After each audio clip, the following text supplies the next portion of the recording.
आत head and शोल्डरचा pattern झाला होता बँक निफ्टीमध्ये. तिथं आपण खाली एंट्री घेतली होती.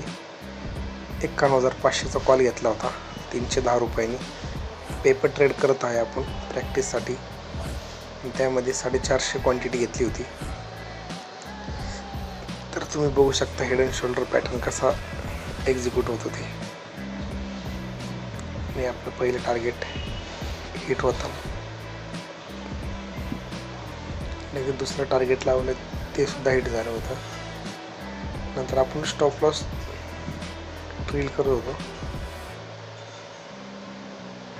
तुम्ही तर पाहू शकता सेन्सेक्समध्ये पण सेन्सेक्सची एक्सपायरी त्यात सुद्धा खूपच छान असा टारगेट हिट झालं होतं. त्यामध्ये सुद्धा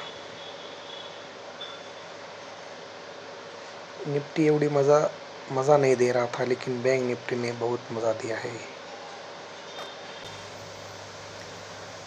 आता इथं टार्गेट आपलं फक्त काहीतरी 40 पॉईंटनी राहिलं होतं हिट व्हायचं. पण ठीक आहे. पण तिथनंतर खूप शार्पली असा फॉल झाला. त्याची व्हिडिओ टाकले नाही, टाकतो त्याची व्हिडिओ फॉल झाल्याची. तुम्ही आता आपले टार्गेट बघू शकता. 150 पॉईंटचं टार्गेट आहे, पण आपण 85 पॉईंटलाच आपलं स्टॉप लॉस हिट झाला.